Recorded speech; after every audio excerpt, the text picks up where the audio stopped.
আমন্ত্রণ জানাচ্ছি ভোটের অঙ্কে। আপনাদের সঙ্গে আছি আমি মাহবুব হাসান। আমরা বলি দাবার অঙ্ক বড় জটিল, চাল দিতে হয় ভেবে চিনতে, আর তার চেয়েও বড় জটিল ভোটের অঙ্ক। সামনে থাকে অনেক প্রার্থী, অনেক দল, থাকে অনেক মত, গোত্র আর আঞ্চলিক নানা ফ্যাক্টর।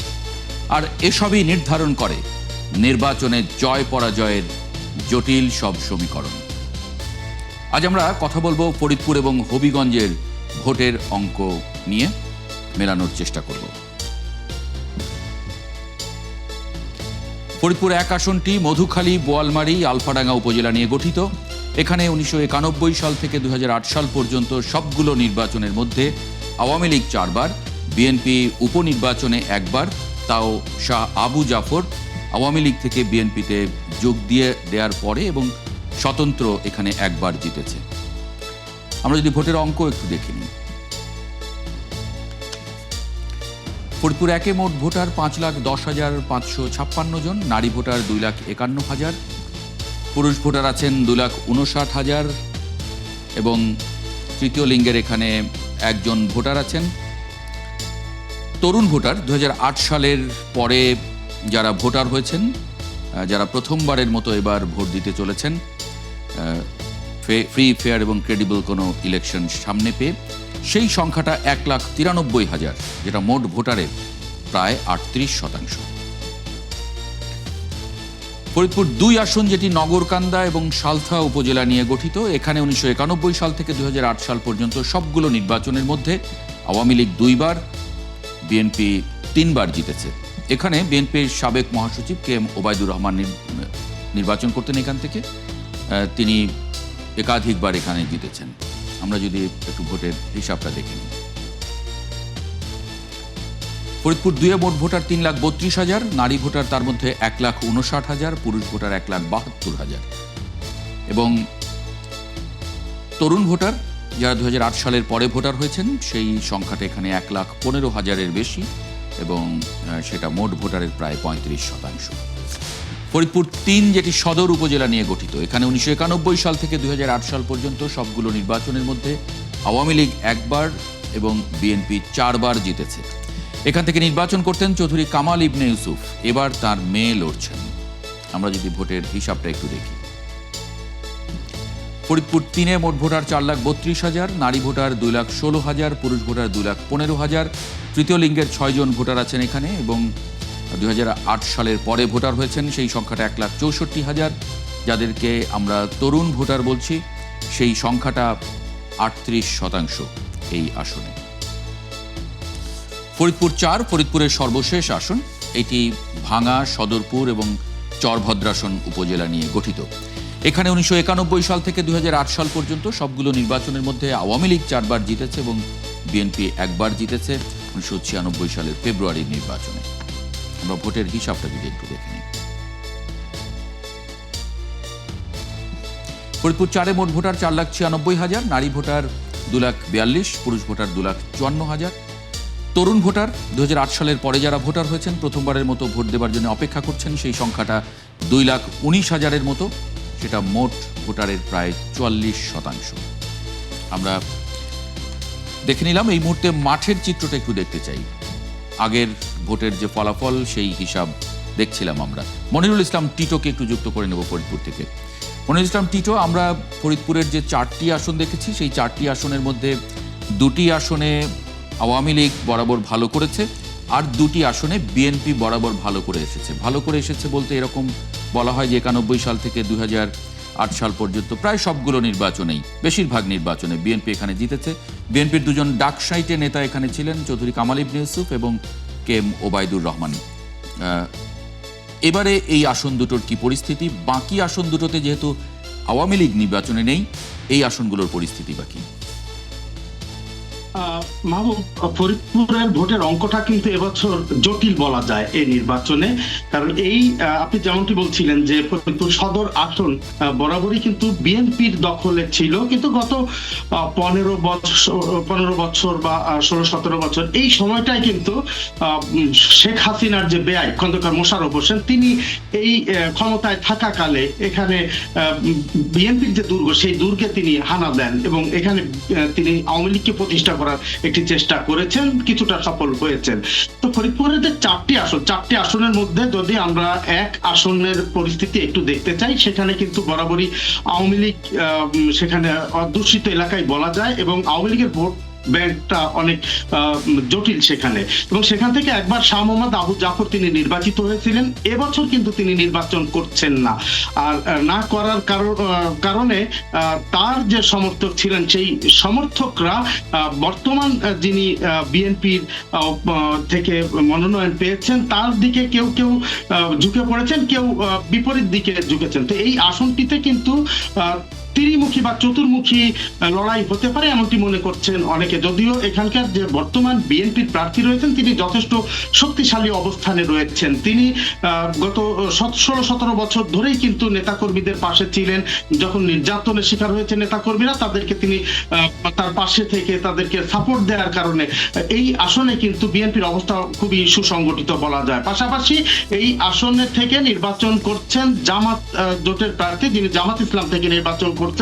তো ফরিদপুরের যে তিনটি উপজেলার এক আসনভুক্ত তিনটি উপজেলা, তার মধ্যে মধুখালী অঞ্চলে বা এই উপজেলাতে কিন্তু জামাতের একটি বড় প্রভাব রয়েছে, অন্যান্য উপজেলাতেও যথেষ্ট প্রভাব রয়েছে। এবং এখানে আওয়ামী লীগের যে ভোটার রয়েছে, এই ভোটারদের একটি অংশ যারা ভোট দিতে আসবে তাদের একটি অংশকে যদি যারা টানতে পারবেন, মূলত তিনি বিজয়ের মালা পরবেন এমনটি কিন্তু মনে করছেন। এই আসনটিতে স্বতন্ত্র প্রার্থী হিসেবে নির্বাচন করছেন দুইজন অত্যন্ত শক্তিশালী অবস্থানে তারাও রয়েছেন, যিনি একজন আরিফুর রহমান দোলন এবং আরেকজন মোহাম্মদ আবুল বাশার খান, এই দুইজন। তো মোট কথা হচ্ছে যে এখানে আওয়ামী লীগের যে ভোট, সেই ভোটটি যারা কাছে টানতে পারবেন তারাই বিজয়ী হবেন সেটি ভাবা হচ্ছে, এবং ভোটাররা তেমনটি মনে করছেন। আর ফরিদপুর 2 আসনের কথা যদি বলি, এখানে আপনি যেমনটি বলছিলেন যে কে এম ওবায়দুর রহমান, তিনি কিন্তু এখানে বেশ কয়েকবার নির্বাচিত হয়েছেন। পক্ষান্তরে কিন্তু শেষ মুহূর্তে এসে এখানে এই এলাকাটির দখল নিয়েছিলেন সৈয়দা সাজেদা চৌধুরী। কিন্তু এই মুহূর্তে সেখানে নির্বাচন করছেন শামা ওবায়েদ, যিনি কে এম ওবায়দুর রহমানের কন্যা। আর তিনি কিন্তু সাংগঠনিকভাবে খুবই দক্ষ হওয়ার কারণে নিজের অবস্থান কিন্তু শক্তিশালী করে ফেলেছেন। তার প্রতিদ্বন্দ্বিতা যিনি করছেন, যিনি ধলা হুজুর নামে মূলত পরিচিত, মাওলানা আকরাম আলী, তিনি বাংলাদেশ খেলাফত মজলিসের প্রার্থী, জামাত জোটের প্রার্থী। এবং এই মাওলানা আকরাম আলী, তার কিন্তু ভক্ত অনুরাগী হাজারে রয়েছে, এবং জামাত জোটের প্রার্থী হওয়ায় তার অবস্থানও কিন্তু খুবই শক্তিশালী। অনেকে মনে করছেন যে এই আসনটিতে একটি হাড্ডাহাড্ডি লড়াই হতে পারে, তিনি এমনটি কিন্তু ভাবা হচ্ছে। ফরিদপুর 3 আসন যদি দেখে, 3 আসনটি বরাবরই কিন্তু বিএনপির দখলেই ছিল, যেটি প্রথমে বলেছিলাম। পরবর্তীতে সেটি আওয়ামী লীগের একটি অবস্থান তৈরি হয়। তারপরেও এখানে কিন্তু এখন সেই চৌধুরী কামাল ইবনে ইউসুফ, যিনি 5 বারের এমপি ছিলেন, মন্ত্রী ছিলেন, এই অঞ্চলের তিনি যার হাত ধরে বিএনপি প্রতিষ্ঠিত হয়েছেন, তার কন্যা চৌধুরী নায়াব ইউসুফ, তিনি এই আসনটিতে লড়াই করছেন এবং তার অবস্থানও খুবই শক্তিশালী। তিনি কিন্তু একদম দীর্ঘ সময় ধরেই মানুষের সাথে আছেন, কাছে আছেন, এবং নিয়মিত মানুষের সাথে, ভোটারদের সাথে বা এলাকার মানুষের সাথে যোগাযোগ রাখছেন, যে কারণে তার অবস্থান খুবই ভালো। পাশাপাশি এখানে জামায়াতে ইসলামের যে প্রার্থী রয়েছেন প্রফেসর আব্দুল তাওয়াব, তিনিও যথেষ্ট বিচক্ষণ একজন ব্যক্তি, এবং তার কিন্তু এখানে যথেষ্ট সমর্থন এবং তার ভোট ব্যাংক রয়েছে। এবং তিনি যেটি মনে করছেন যে এখানে একটি নীরব বিপ্লব ঘটে যেতে পারে বা ঘটাতে চান তারা, এমনটি তারা বলছেন। কিন্তু সাধারণ মানুষ তারা আসলে এখনো চিন্তা করছেন যে আসলে কাকে ভোট দিলে কি হবে, কোথায় ভোট দিলে কি। হ্যাঁ, সার্বিক সব মিলিয়ে এখানে দ্বিমুখী লড়াই হবে এই আসনটিতে, ফরিদপুর 3 আসনটিতে। অপরদিকে 4 আসনটিতে কিন্তু বরাবরই আওয়ামী লীগের দখলে ছিল, এবং এই আসনে দীর্ঘদিন ধরে দখল ধরে রেখেছিলেন একদিকে কাজী জাফরুল্লাহ, যিনি আওয়ামী লীগের প্রেসিডিয়াম মেম্বার ছিলেন, অপরদিকে মুজিবুর রহমান চৌধুরী নিক্সন। তারা কিন্তু এই জায়গাটিতে আওয়ামী লীগের শক্ত ঘাঁটি গড়ে তুলেছেন। সেই ঘাঁটিতে এবার কুঠারাঘাত করতে চান বিএনপির প্রার্থী শহীদুল ইসলাম বাবুল। তিনি সেখানে দিন রাত কিন্তু প্রচারণা চালাচ্ছেন। তিনি আওয়ামী লীগের মধ্যে যাদের বদনাম নেই, দুর্নাম নেই, যারা এমন মানুষদেরকেও কিন্তু তিনি কাছে টানতে সক্ষম হয়েছেন, যে কারণে সেখানে বিএনপির অবস্থা আগের তুলনায় এখন অনেক ভালো বলে মনে করছেন স্থানীয়রা। পক্ষান্তরে এই আসনটিতে কিন্তু জামাত ইসলামের প্রার্থীর অবস্থান পূর্বে থেকেই একটি ভালো অবস্থানে রয়েছে। এর সাথে যোগ হয়েছে এএএম মুজাহিদ বেগ, যিনি স্বতন্ত্র থেকে নির্বাচন করছেন, এবং মোহাম্মদ মিজানুর রহমান বাংলাদেশ খেলাফত মজলিসের। এই 4 জনের অবস্থানই কিন্তু ফরিদপুর 4 আসনে একেবারে বলা যায় যে খুবই ভালো, এবং চতুর্মুখী একটা লড়াইয়ের সম্ভাবনা মনে করছেন। অনেক জি জি, তো এখানে ভোটাররা মনে করছেন, ভোটাররা এখনো আসলে তাদের মত প্রকাশ করছেন না, সবাই প্রার্থীদেরকে দেখছেন যে আসলে। অনেক ধন্যবাদ মনিরুল ইসলাম টিটো যুক্ত হওয়ার জন্য ফরিদপুর থেকে। সহকর্মী মনিরুল ইসলাম টিটো বলছিলেন ফরিদপুরের 4টি আসনের এই মুহূর্তের ভোটের চালচিত্র। একটা ছোট্ট বিরতি নিচ্ছে, বিরতির পর ফিরে আসবো হবিগঞ্জের আসনগুলো নিয়ে কথা বলতে। সঙ্গে থাকবেন আশা করি। বিরতির পর আবারও স্বাগত জানাচ্ছি ভোটের অঙ্কে, সঙ্গে আছি আমি মাহবুব হাসান। কথা বলবো হবিগঞ্জ 1 আসন নিয়ে। নবীগঞ্জ এবং বাহুবল উপজেলা নিয়ে গঠিত এই আসনে 1991 সাল থেকে 2008 সাল পর্যন্ত সবগুলো নির্বাচনের মধ্যে আওয়ামী লীগ 3 বার এবং বিএনপি 1 বার আর 1 বার জাতীয় পার্টি জিতেছে। একটু ভোটের হিসাব যদি দেখি, মোট ভোটার 4,66,921, পুরুষ ভোটার 2,36,000, নারী ভোটার 2,30,000, তরুণ ভোটার এখানে 1,81,000-এর বেশি, সেটা মোট ভোটারের প্রায় 39%, 38.77। হবিগঞ্জ 2, যেটি বানিয়াচং এবং আজমেরিগঞ্জ উপজেলা নিয়ে গঠিত, এই আসনটির যদি একটু ভোটের হিসাব দেখে নেই হবিগঞ্জ 2-এর।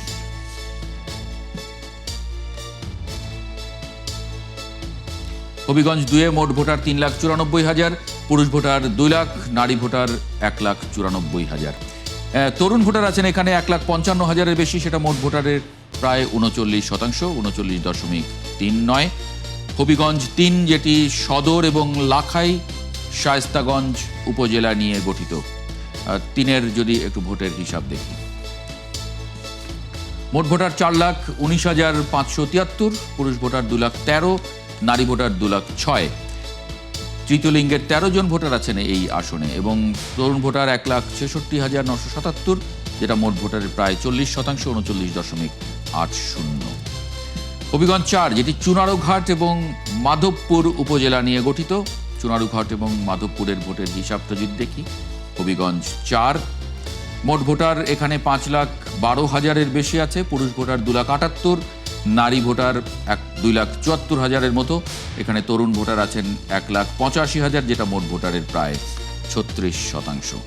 আমরা শাকিল আহমেদ, হবিগঞ্জের প্রতিনিধি, সহকর্মী শাকিল আহমেদকে একটু যুক্ত করে নেব হবিগঞ্জ থেকে।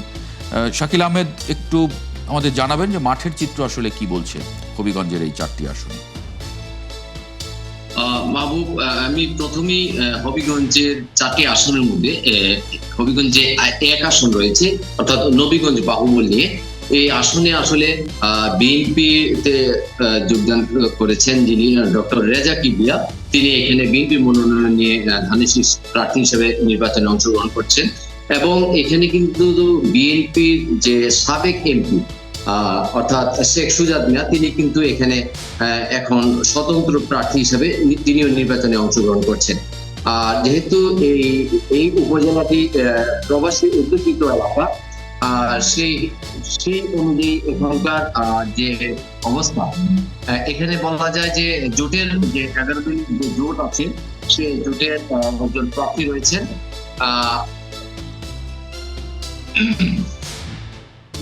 জোটের এখানে একজন প্রার্থী রয়েছেন, সিরাজুল ইসলাম মিরপুরি একজন রয়েছেন।